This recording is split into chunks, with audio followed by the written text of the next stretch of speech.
Well, good morning, church. It's so good to be with you. And we're on this third week of Go and Be, and I'm excited because we have Derek here with us today, who, if you've been around Third City for a while, you probably have heard or met Derek, his wife, Jackie, and their kids, and they've really given their lives to empowering Christ followers in a region of the world that's a lot of unreached people groups, where a lot of unreached people groups live. And so we're just so grateful that you are a part of our church and just for the work that you're doing. We are so grateful for our partners who are around the world and Christ followers who are living in really, really hard contexts to be a Christian. And I just wanted to ask if you could share with our church how you're seeing God move and just a story of what you're seeing. Yeah. Well, thank you for inviting me up here. And thank you, Third City. Third City supported our family for over 15 years now. Through everything. So, yeah, like Rachel said, we do work in a pretty hard context. It's a strict Islamic region. It's illegal to share the good news of Jesus where we're at. But I do want to share a story of how we've seen God moving. And it was about a year ago. I sat down with a friend. We'll call him Dave. Dave, we sat down to eat, and it was so funny because he was just like, Derek, I know Jesus really well. And like, no one, it's not like common dinner talk. So I was like, oh, you know Jesus really well. That's awesome. He's like, yeah, we've spent a ton of time together. I was like, really? Like, how did you spend time together? He's like, he comes to me in my dreams. I've had 5 dreams. I was like, okay, can you share with me what your dreams were? And just for a little context, Dave does live in an unreached people group. To my knowledge, he never had known another believer his whole life, never had access to the Bible, never had access to even like go to a church to explore what this faith is all about. But he was 21, 22, started having questions about what's true, what's real. And he started asking God, just praying to his concept of God and who God was. And God was faithful to answer. So he was praying, asking for this truth. And he told me, I had a dream and Jesus came to me.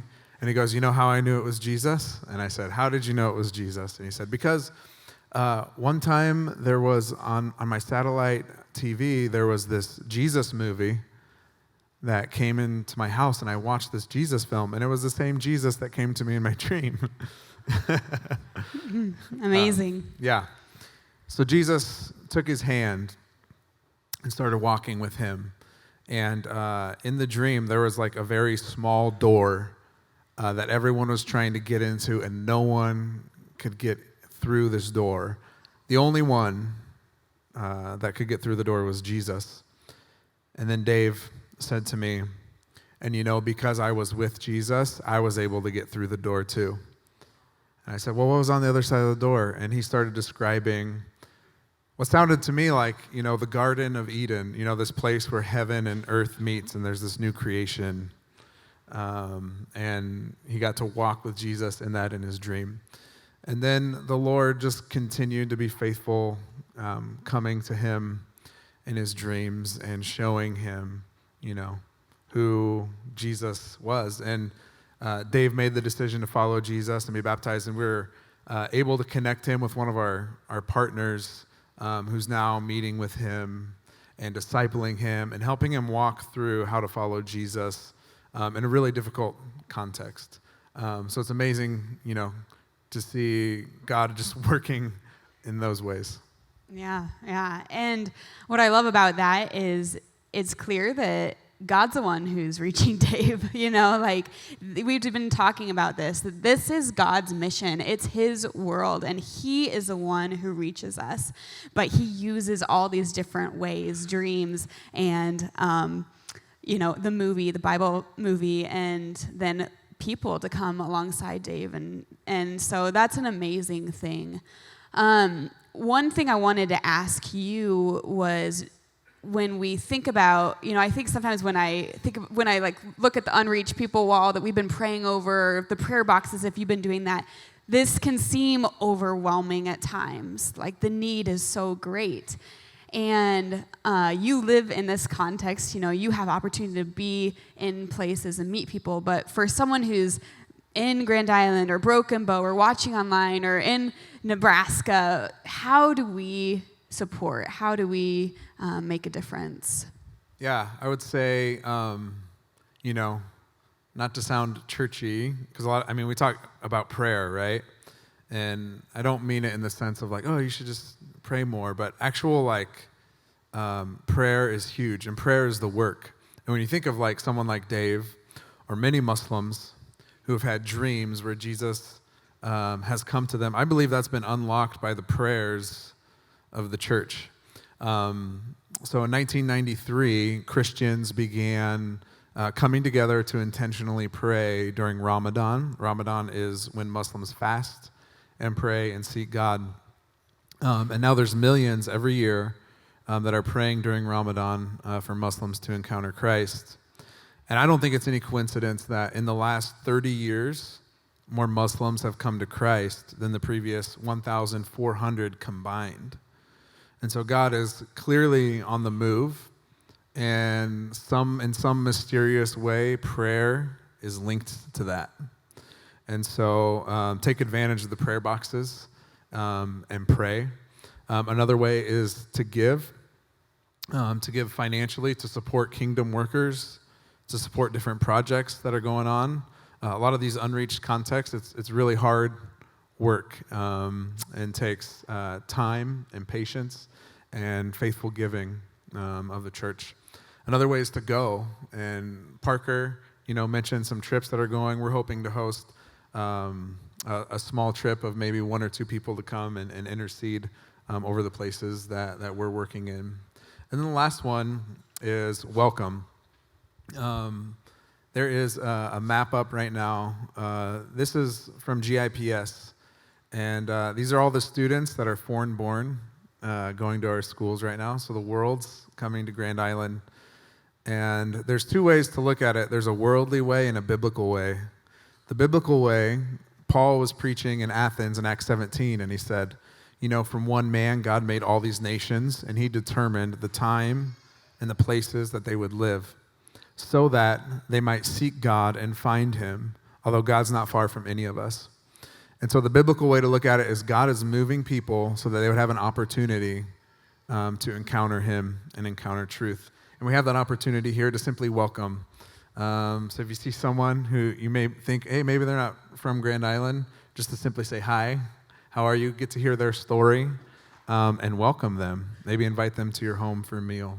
And those are different ways that we can be involved. Yeah, that's amazing. And it's an amazing thing to look at this map and realize that God has brought so many people to our areas, right? To our cities. And to also recognize that he put me here at this time and place. You could have been born at any time, any place, but he put you here.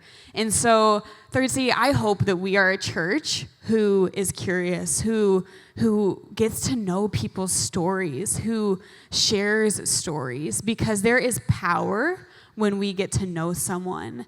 And there are a lot of people who could use a friend, and that's what this whole series has been about, is what it means to step into our world, our context, and be the light of Jesus. And so, Derek, you do that so well, and I'm just so grateful for the way that you're modeling that for our church. Can we give Derek just a round of applause for being here? And he's going to be out in the plaza and would love to connect after services. But we're going to continue with our series as we hear from our lead pastor, Scott. Well, I have really appreciated the messages that Brendan and Dan have brought, and Rachel's interviews with our partners, and then hearing Tara's story about Tara Gonzalez about foster parenting, and we've really seen some really good things happen because of her story being shared. So that's really good. And I hope that you've also taken a little time to go out to the plaza during the last few weeks and and experience some of the interactive displays that are out there. And I think that all of this is helping us to have a little bit better worldview. At least I hope it is. It is me anyway. And so what we're doing is talking about God's light in the world. I mean, the bottom line is we are God's light. And I thought it was interesting that both Brendan and Dan, who preached sermons before me, tied into the Marvel universe conglomerate, that kind of thing. And they were showing photos of each other. I thought it was kind of interesting, or at least one of them did. And the fact is, they didn't have the original. I have the original. I have been able to obtain this never seen before photo. Now, full disclosure, I'm not as familiar with the Marvel experience as these people apparently are. As you know, I mean, so, but apparently Dan's superpower, I like to call him Iron Dan. Apparently Dan's superpower gave him Hollywood hair, which I thought was maybe worth it. I like that. But what I do agree with him on this whole concept is this idea that there is an enemy that we are engaging with, and that we need all the power at our disposal to take that enemy on. The universe is really in play. The fact is, it will take everyone to win that battle. And God's desire to love people and then giving us a part in the reclamation of this world, that is really amazing to me. It's marvelously described by Paul, the Apostle Paul, in the book of Ephesians chapter 5. Let me read part of that to you. Ephesians 5. It says, verse 8, "For you were once darkness." He's talking about us, the people of God. "You were once darkness, but now you are light in the Lord. Live as children of light, for the fruit of the light consists in all goodness, righteousness, and truth. And find out what pleases the Lord. Have nothing to do with the fruitless deeds of darkness, but rather expose them. It is shameful even to mention what the disobedient do in secret. But everything exposed by the light," he told us to be light. Did you hear that? "Everything exposed by the light becomes visible. And everything that is illuminated becomes a light. This is why it is said, 'Wake up, sleeper, rise from the dead, and Christ will shine on you.' Be very careful then how you live, not as unwise, but as wise, making the most of every opportunity, because the days are evil." Here at Third City, we believe in participating in bringing hope to the world. That the number one purpose of the people of God is to be hopeful for the world. We believe that elevating hope is the way that we should engage with each other and with those outside of our particular realm, this church. That's what we believe it means to be a go and be church. And whether that's happening like Derek and Rachel showed us in that missions corridor in the world, or whether it's happening in the town square in Broken Bow, or at Hope Harbor here in Grand Island, or Gish, or Northwest High School, or Central Catholic, or wherever your kids go to school, or even in the casino, or in your place of business. The number one purpose that we take into those places is to be light. That's what we are. We're light. Because everything that is illuminated, Paul says, then becomes light. And that really is the vision of Love Unlimited. It's that every activity, every ministry, every partnership, we exist to shine the light of Christ wherever he puts us. Now, wrapping up this series, I want to share with you the vision that Paul puts before us and describe a little bit more what it means to be light. And I believe that it really does revolve around the Great Commission of Christ, where he told us to go and make disciples of all nations, to baptize, to teach them to obey everything that he commands, that he said he'll be with us for that purpose. What does it mean to be that kind of a go and be church? And what makes us different than maybe some other churches? The church that's more and more about others and less about us. A church that's different in this place so that we can be different in those places. What is it? Well, I think we have to realize, first of all, that there's something about love starting in this place. Like hope beginning right here in this realm, whether you're sitting in Broken Bow at that church or at the church building, or you're sitting in Grand Island in this church building, or, there's something different about us. And to be the best kind of church we can be, we just have to be hope beginning here. Like that's the spirit of this place, and it needs to continue to be that. This place where every person, every man, woman, child, every ethnic group, anyone who comes in here from any kind of background can find hope in this place. That's a beginning point of their life transformation, is finding hope right here. I think it means that we inspire that. And it's not easy, but to have environments, whether it's in our kids programming, and we have a lot of kids programs, but they should be hopeful places for children and their families. Connect, our preschool, with young people in Element and those who come to our Revive ministries, with our special needs community who gather here on Wednesdays during the month. Those of you who come to one of our Bible studies, our home groups, whatever you're involved with. All of those need to be environments where hope lives. And I didn't name everything, but the goal is to create atmospheres where that can happen.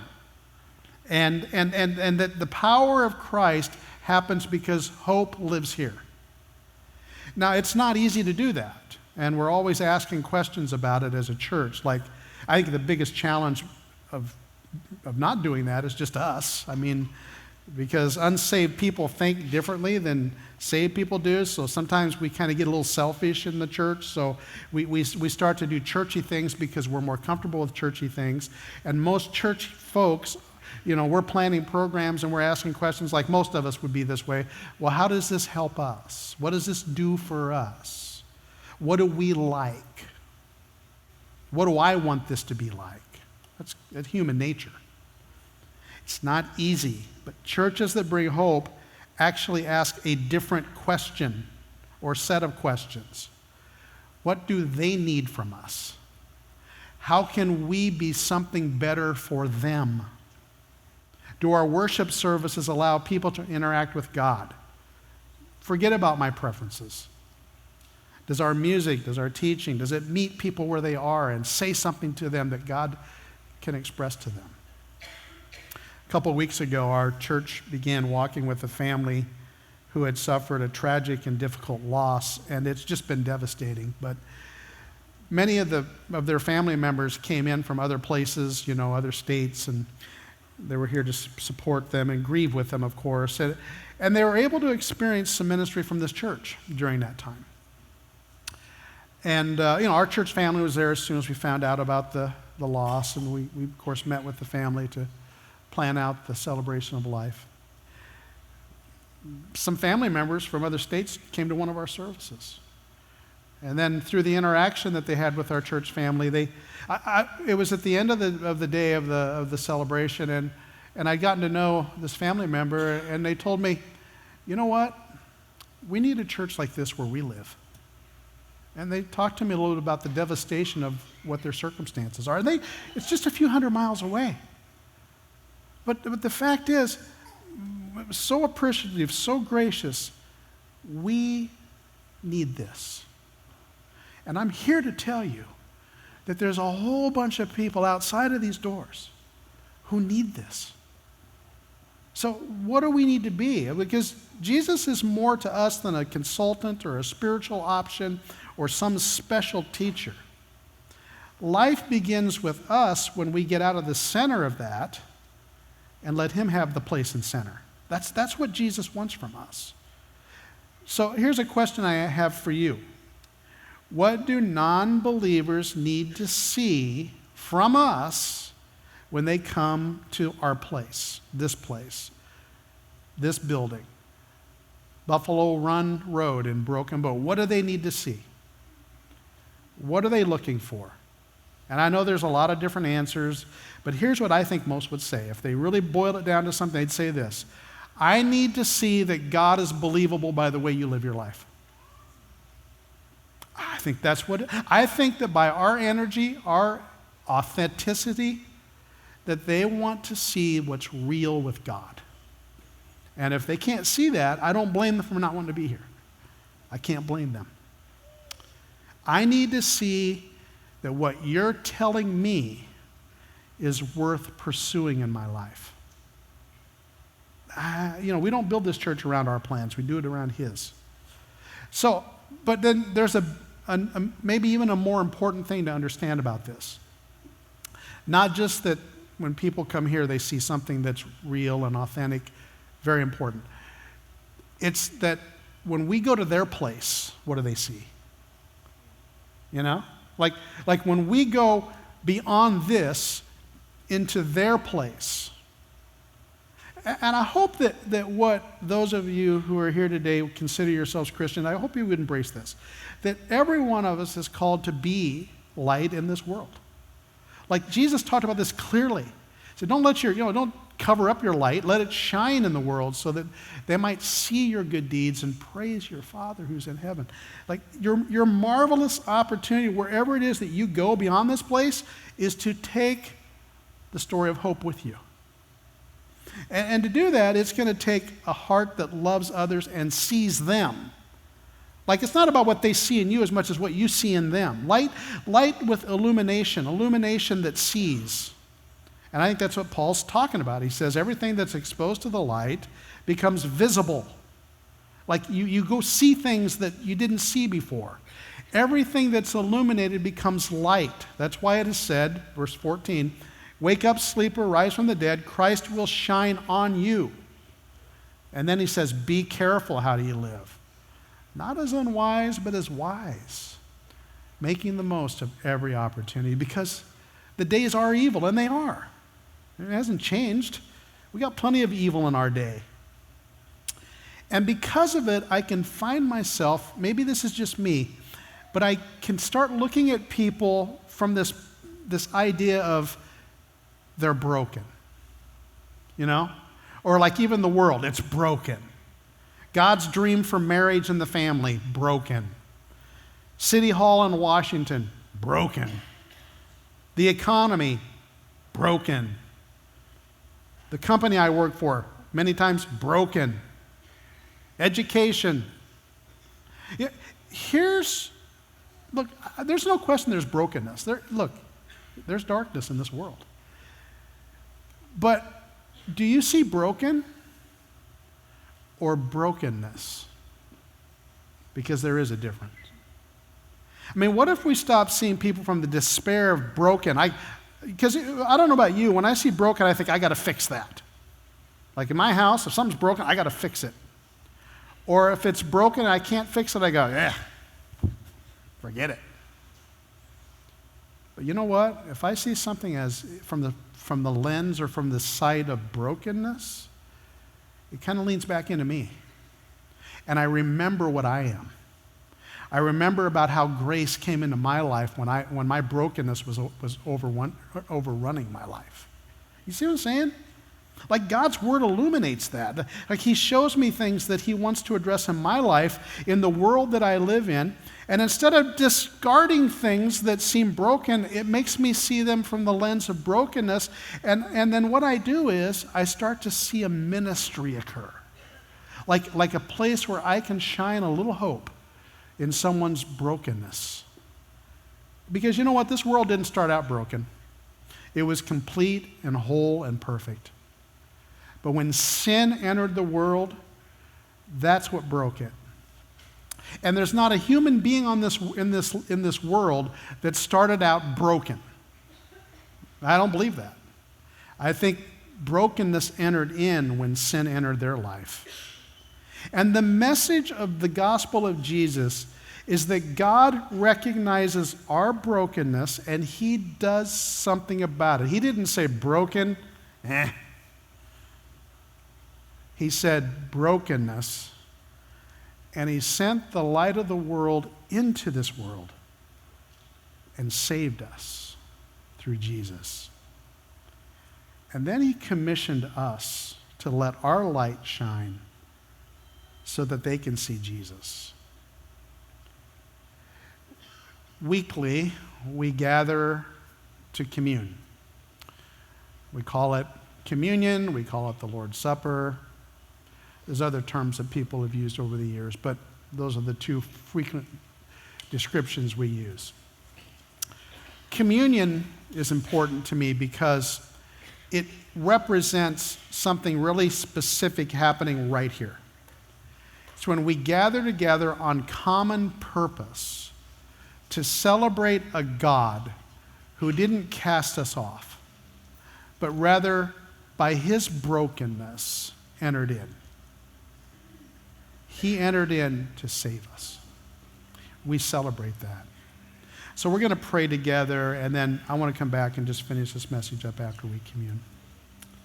Lord, you said this when you instituted this divine moment in our church's experience. You said, on the night before your death, you said, "This is my body broken for you. Do this in remembrance of me." A God who broke himself on a cross to repair and reclaim us as his children and to eliminate our brokenness. That is what this moment represents. Its power is not found in a simple piece of bread or a cup that has the fruit of the vine in it. The power of this is found in the God of the universe who said, "I'm here, and I'm going to bring light to this world." And as I commune with you today and with my brothers and sisters, I'm also saying, Lord, I'm here to bring a little hope and light into this world. I'm on mission with you. This I do in remembrance of you. It's in Jesus' name we pray. Amen.